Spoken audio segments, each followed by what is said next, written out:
Hey, what's up? It's Chris, founder of Finxter.com, and in today's video I want to welcome our new Finxter Freelancer student, Alessandro. So welcome, Alessandro. I think you are from Slovenia, right?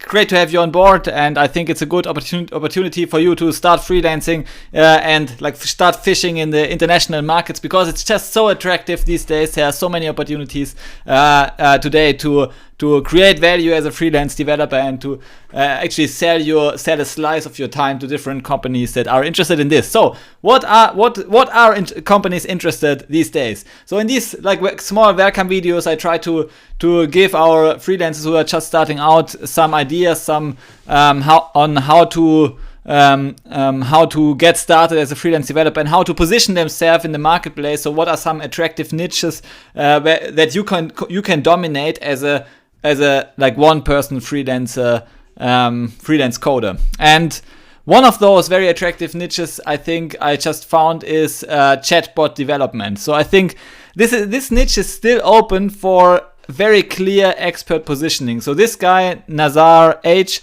that I found, he was the only guy on Upwork who was really like niching down on this industry, on this branch. He actually created currently dominates the niche chatbot developer. But I mean, he cannot do all the work. You already see, okay, he earns $50 per hour, which is very solid for such a task that could be relatively simple to develop chatbots, given today's libraries and today's support of machine learning technologies in Python.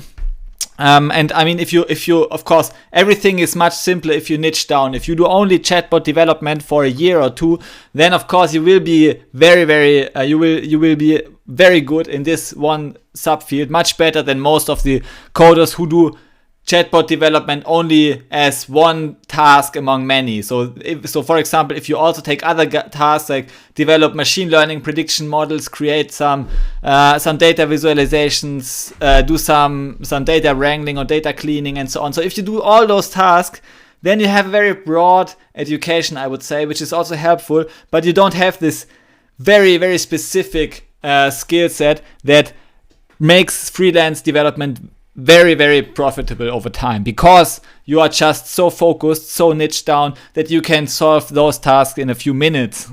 But because you have like over time, you have improved and honed your skills, and like if you already know all the libraries, you have already developed, say, 100 chatbots, and then a company asks you to develop a chatbot, you boom, you check out the library, you use the code you already have, copy and paste things around, and you will have a working prototype very quickly, and clients will be very impressed by your work, and and this is really the value of specializing, that you are much faster in your work. You deliver more quality work faster, which means that you earn more money. As an employee, it's not so important that you deliver work fast, because you cannot capture the excess value you create. The excess value is just captured by the company, basically, for which you work. You just make your salary, more or less.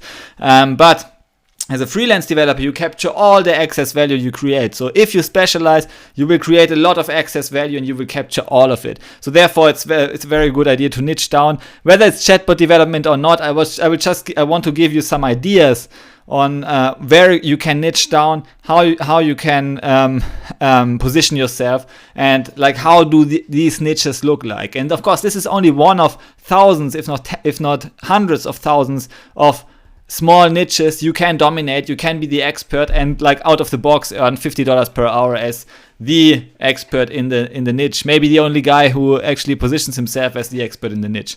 Okay, so he is a smart guy, Nazar H. He is focusing on chatbot development. He also has a great heading, I think, helping companies create great chatbots. You can improve upon this, and this is the path I would go if I would start in this niche. I would just even improve on the headline. I would take everything he has, improve it even more, focus even more, maybe focus on like chatbots for websites also. Yeah, I will create a chatbot for your website. And then, for example, and then you look more on the integration, how you can integrate your Python chatbot with the website, and you are the expert in this integration. I mean, this will make you the only guy, but it will still speak to the business owners, and over time you will learn how to position yourself as the expert, and how to position yourself in the like how to capture the exact message that speaks to the client so that they hire you. Okay, so yeah, welcome to the course again, Alessandro. Great to have you on board, and yeah, see you in the course. Bye.